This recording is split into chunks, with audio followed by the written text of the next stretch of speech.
how I made my client over $300,000 and how you can too. Before I get into it, I'd like to let you know, quick heads up, the strategies discussed in this video are specifically effective for e-com brands. So if you're an info product guy, you can see the principles that we apply here and you can extrapolate them to your own marketing, but they won't be the same. Now, if you are an e-commerce brand and you implement this correctly, you will add an extra 20 to 30% to your existing MRR if you don't have any email marketing in place. Now, you might be wondering, Oscar, how did you do that? The answer is quite simple. We did that with email marketing. And how does email marketing work? Bam. People give you their email, you send them emails, they buy your stuff. Now, what is the first step of email marketing? The first step is having email addresses to send your emails to people. And the way to do that is a pop-up. The way to do that efficiently is a proper pop-up. These are how you get your email leads, which means, let's say, you pay for 100 leads, they come to your website. If you don't have a pop-up, you get none of their email addresses, and everybody that leaves your website, boom, you can forget about them. That's revenue that you're never going to see again.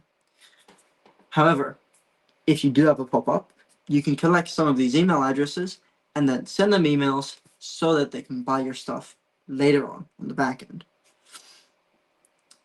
What's a pop-up that we're using right now? Bang. These are the magic words. Mystery discount. This is the pop-up that we're using. So I've censored out the logo because obviously we keep privacy over here, very important. But basically, brand logo, then congratulations, you've unlocked a mystery discount. Now they have two options. Number one, yes, I want the discount. Simple, right? Number two, no thanks, I'll pay full price. Now, many pop-ups have a little X up here, and that's what people click to get out of the pop-up. A simple hack is you can just move the X from here to here, and you can make it white. So like that, people have to choose one of these two buttons. They can't just click the X and get you out of there. Then, into step 2. Are you ready to see what you've got? And you ask them to give you their email address. You tell them to give you their email address. What is the reasoning behind this, rather than just capturing the email address in the first step? The psychology behind it is micro commitments. What does that mean? That means once they've clicked this button up here, the yes, I want the discount, their brain has already started to program itself to take yes decisions with your brand, which then leads to more sales. So, you ready to see what you've got? Enter your email address, bang, claim my discount. Cool. And then thank you for signing up. Use code discount10 to get 10% off your offer. Check your email to find your 10% off code in case you forget. Another way that you can do this is you can, rather than giving them the discount code in the pop-up itself, you can put the discount code in the first email of your welcome series. And that forces people to go through your welcome series so that they can get their discount. Now, if you do decide to do it this way, you need to have your welcome series configured so that the moment they sign up, bang, they get the welcome email. If you have a 5-minute delay, that time window right there is the gap between people purchasing with the welcome discount and losing intent, abandoning, and then you can forget about them. Going into the welcome flow. So, email 1. Well, before that, let's actually talk about what is a welcome flow. The welcome flow is the first automated email sequence sent to people from your brand. This is sent to people right after they sign up from your pop-up. What's it composed of? We've got that here. Email 1, intro to your brand and the discount. So if we do like a quick layout like this, bam, bam, bam, bam. Let's say this is your logo here. You have a little hero image. Oh, whoops. A little hero image. text, like your header and your subheader, CTA, bam, and then here, discount code. Then you can have a button, for example, and then over here, you can talk about your brand a little bit. So like, hey, we made this brand to solve XY problem, to provide X benefit to ICP, removing pain point 1, pain point 2, and pain point 3. Anyways, that's your first email in your welcome series. Email number 2 is a founder letter. Now, why are we using a founder letter instead of just telling people to buy directly? The reason to do this, to send a plain text founder letter email, is so that you generate a personal connection between the reader and your brand. How does it work? What's the psychology behind it? Very simple. Plain text emails literally look like the emails that you get from whatever, your boss, your grandma, your cousin. It's the standard email that is sent to people. And so when you send one of these, it lands straight in their inbox and they're like, oh wow, the founder himself took time to write this email to me, which generates a stronger connection between the reader and your brand. This one you may be surprised to hear, but it does print cash. Email number 3, social proof.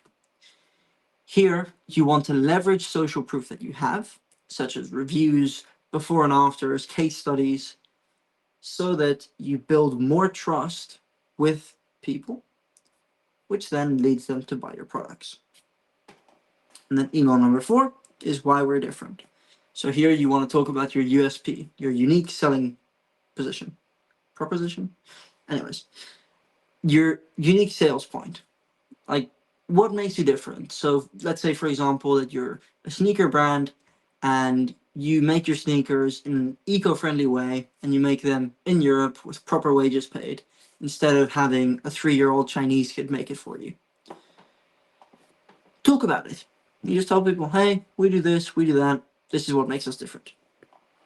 Now, possible additions to your welcome flow are, for example, an email which showcases UGC, data, or visuals, an email which prompts social engagement. So this is an email which takes people to your social media, and then FAQs and objection handling. So this can be questions that people ask you most often. You're going to have to go to your support team to get this information from them. And then handling different objections that people present in the buying process. Now, the welcome flow is taken care of. What's next? What's next is some of the highest leverage flows that your entire email backend can have, which are, bang, abandonment flows. Now, why do these matter? These matter because when people are on your website, they may not be fully sold with your landing page copy, with your PDPs, maybe, who knows, they get to your checkout page and the shipping is too high, and then they leave. That is what abandonment flows are for. It picks up the people who abandoned and brings them right back in to the sales process. Now, these are all situational, and we're going to go through these right now. If somebody abandons cart, they get an abandoned cart flow. If someone abandons checkout page, they get an abandoned checkout flow. If somebody abandons browse, abandoned browse flow. And if they abandon your site, site abandon flow. Now, all of these are different, and the messaging in all of them has to be different. Why is that? Because all of these have different levels of intent.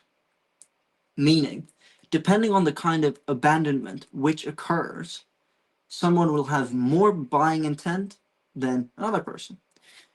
Meaning, you need to speak to their specific point in their purchasing process, whatever you want to call it. This usually involves also speaking to the correct stage of awareness, but that's a topic for another video. So let's get into the first one, the famous abandoned cart flow.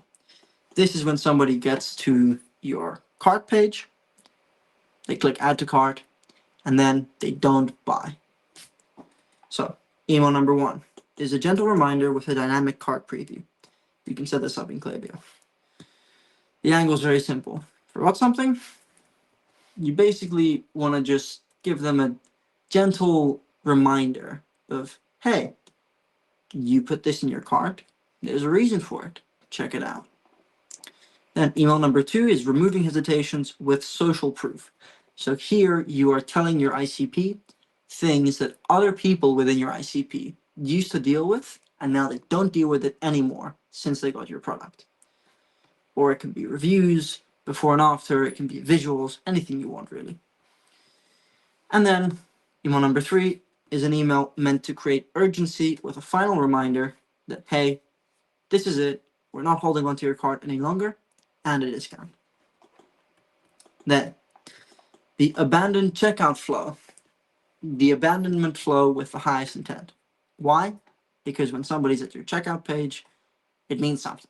It means that they got far enough to check out. So, email number 1, push.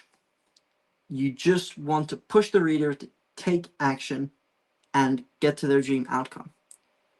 Or, alternatively, you can take the painkiller route and you push the reader to remove the pain that they've been suffering. Then, going into email number 2, reminder. So here we can touch on why the person went to buy in the first place, using the most common reasons to purchase. You can mention pain points or dream outcome for your ICP as a reminder of, hey, you still want this, right? And then email number 3 is an incentive. So here we provide them with an incentive so that they can finish the purchase that they started. This can be a discount, it can be free shipping, it could be anything. Depends on your brand, it depends on your offer. But the idea is you give them something. An email which we've found really converts well is saying, hey, shipping is on us this time. Converts really well. Better than a discount, really. But obviously it depends on what you're shipping, if shipping costs are high for your business, yada, yada, yada. Next, this is your mid to low tier intent flow, which is the abandoned browse flow. What does this mean? Well, very simple. Somebody is browsing on your website, they've checked out a few of your products, and then they leave. Now, you can make this a few different ways. If your store has very few products, then what you can do is make it with conditional splits, so that depending on the specific product that they were browsing, you address specific pain points that it handles, specific benefits that it gives, and overall, you just personalize the experience to the specific product, which makes people feel very connected with your brand.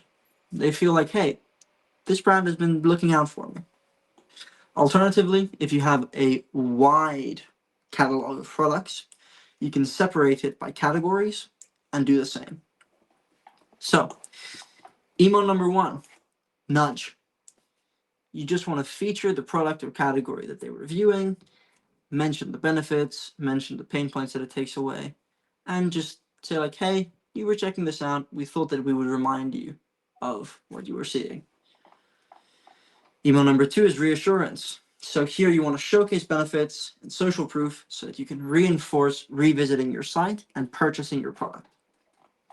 And then email number 3 is a sweetener. So you're going to sweeten the deal with a small discount.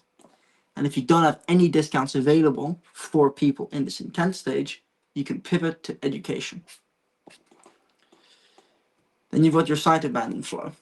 Now, we've seen that there's business owners who just don't have this one, which understandable. The intent is really, really low when it comes to just people who came to your landing page and then left. But this flow is very good to help cold traffic start to get warmer with your brand. So it's an opportunity to educate people. Now, email number 1, you want to prompt engagement or request data from them. So you want them to either engage with your brand or tell you why they didn't engage. You can A/B test this and then take the things mentioned within the data request, and then leverage those in your prompt engagement. You can play around with it however you want. You should be A/B testing basically everything anyways. Email number 2, FAQ. Very simple. Just answer frequently asked questions. And then email number 3 is reassurance. So just be like, hey, we understand that you're looking for benefit or running away from pain point, and we just want to tell you that we're here for you. Now that we've gone through with all of the pre-purchase flows, let's get into something which I see brands forgetting sometimes, but is still very important. And then we're going to get into post-purchase flows. Campaigns, very, very important. Why are they important? Put simply, flows are your paycheck and campaigns are your commission. What does that mean? Flows are consistent recurring revenue, which just runs on autopilot, and campaigns are revenue spikes.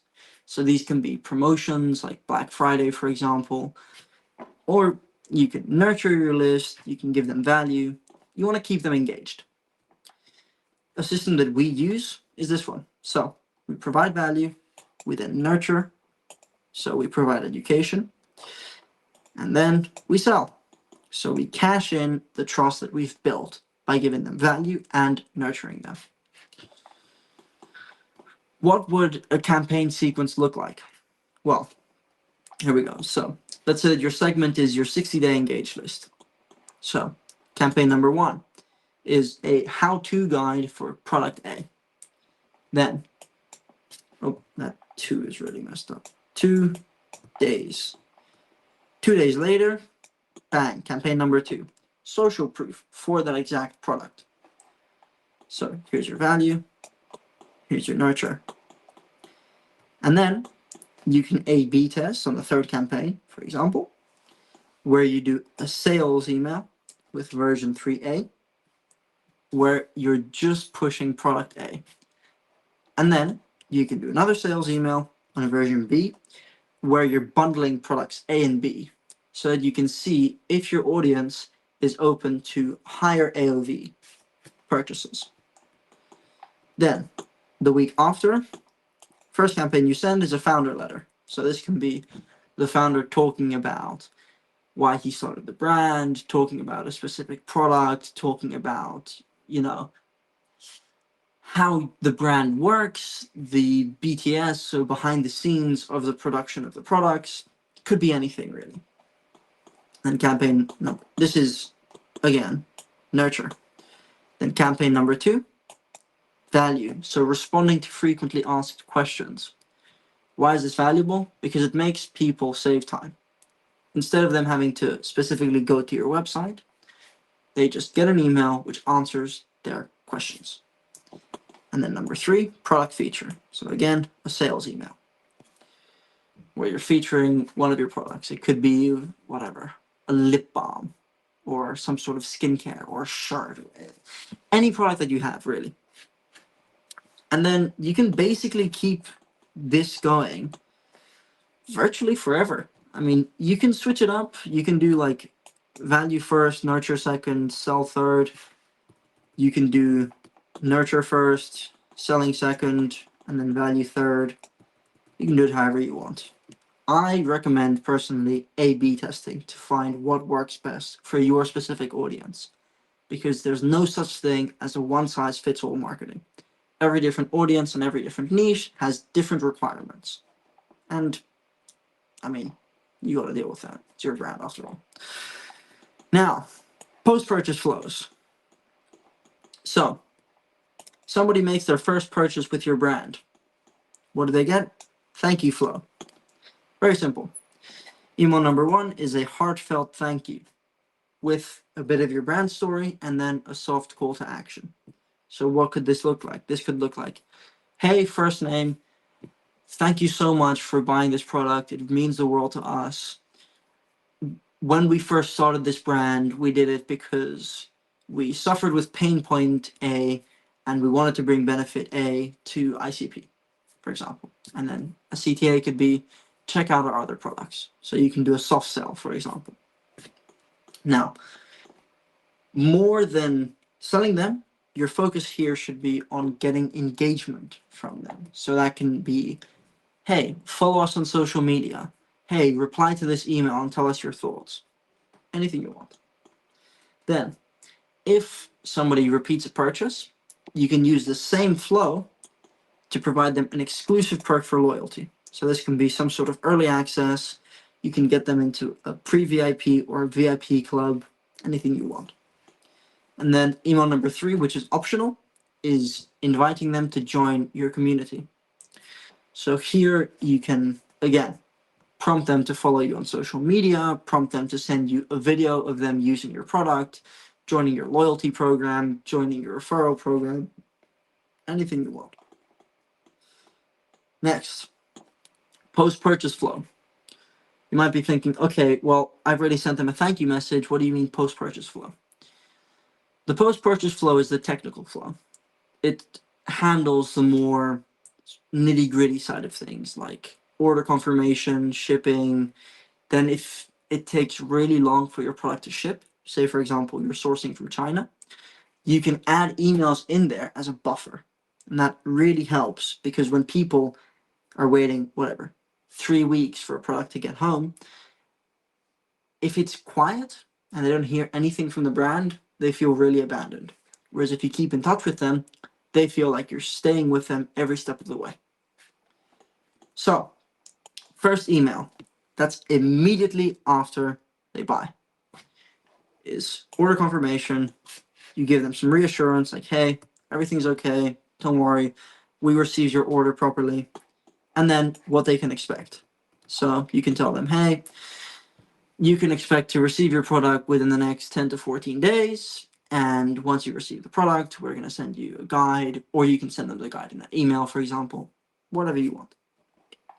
Email number 2, this one you send them a few days later.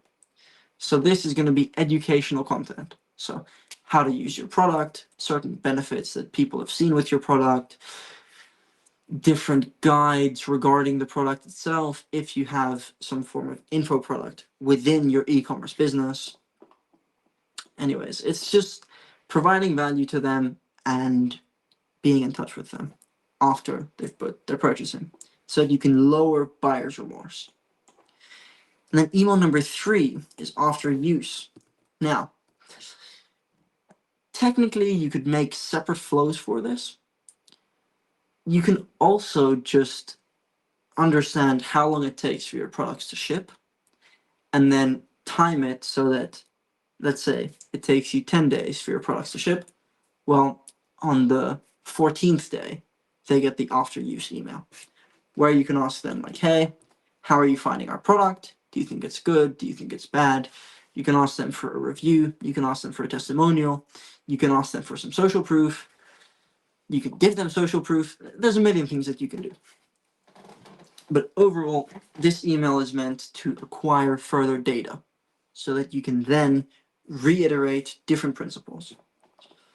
And then email number 4, which is optional, is using a subscription reminder or a replenishment reminder.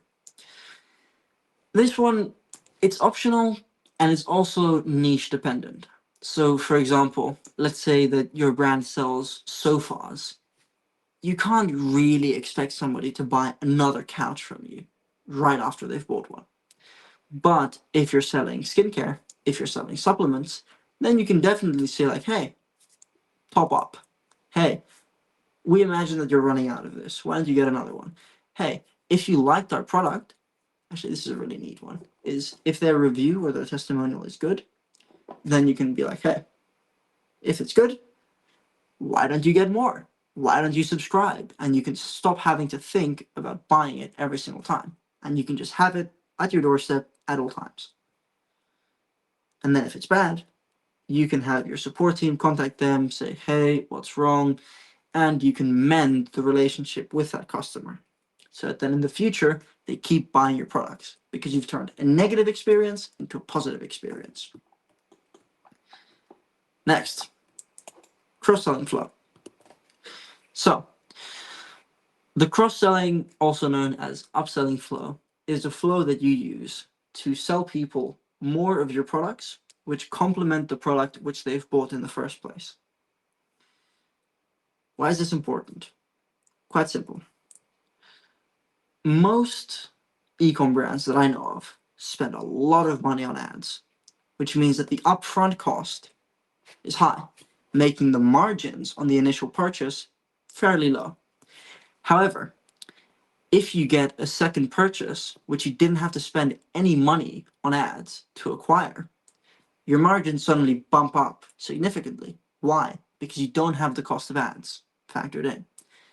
This, my friend, is why email marketing is so profitable. Because you don't need to spend that much money on email marketing. Anyways, so into the actual flow architecture. Email number one, you're going to send them a personalized product recommendation. And you're going to tell them why the product that you're recommending pairs well with the product that they bought initially. This matters because you need to deliver a personalized experience. You can't just tell someone, hey, we know you bought one of our products. Why didn't you test out this one? It doesn't convert as well. Whereas if, for example, you're a supplement brand and somebody's brought some protein powder from you, you can say, hey, protein powder is great. We love that you bought our cherry flavored protein powder.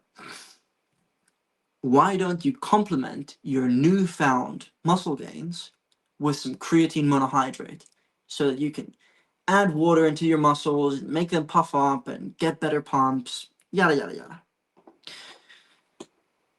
Yeah, that's basically how you do it.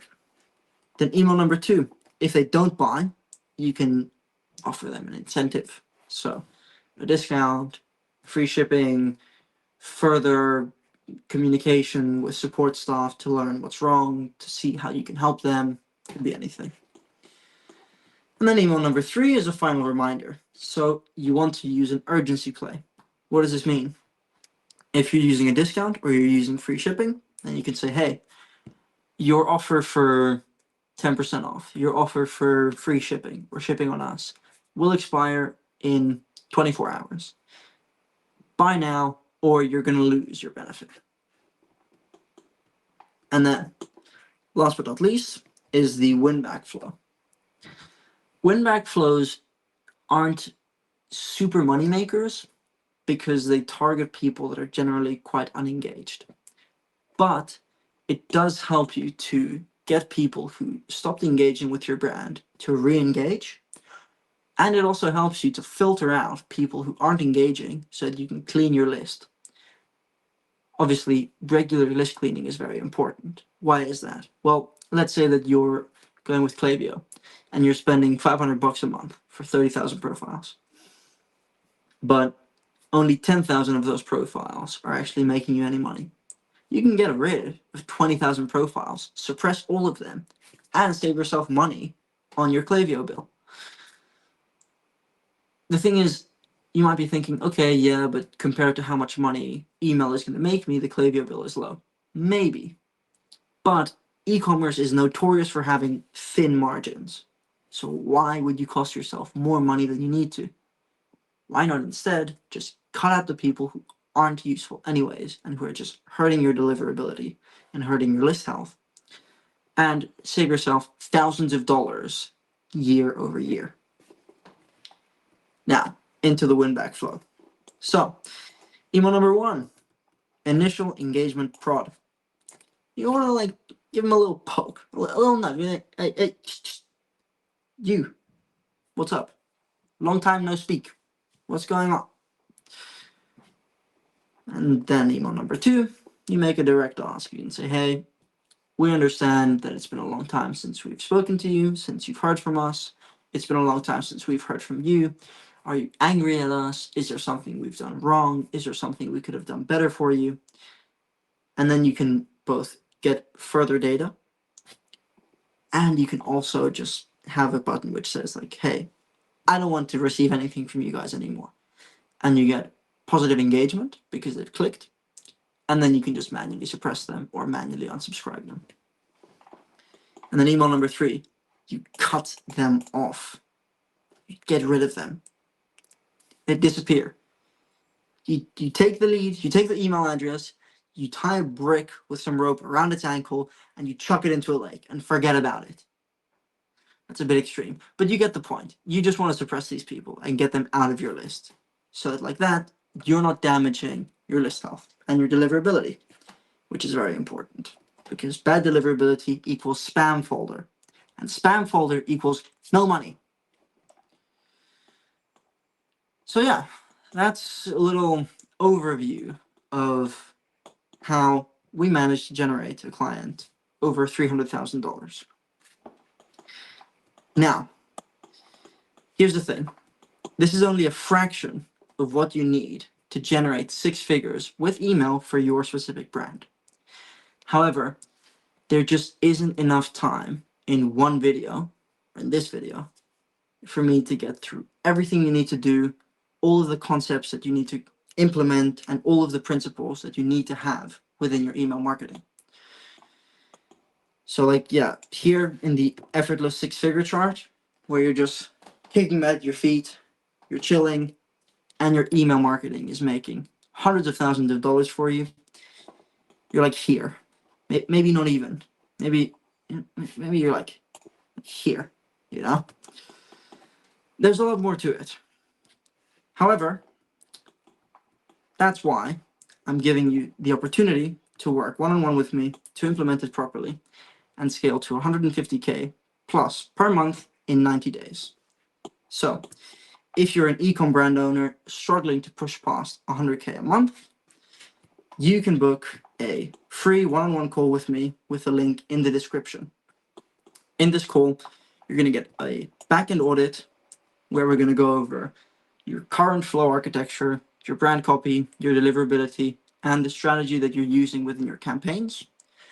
We're going to go over how to optimize your current setup, meaning fixes that you can do right after the call so that you can improve how much money you're making with email marketing. And then also personalized ESP setup recommendations. So we're going to go over a customized backend setup for your brand specifically. If that sounds interesting to you and you want to go through the easy way of making a bunch of money with email marketing instead of spending years having to learn it and pay for a bunch of expensive courses, then just book your free one-on-one call with the link in the description. Thank you very much for watching. I hope you have an amazing day, and I will catch you in the next video. Ciao, ciao.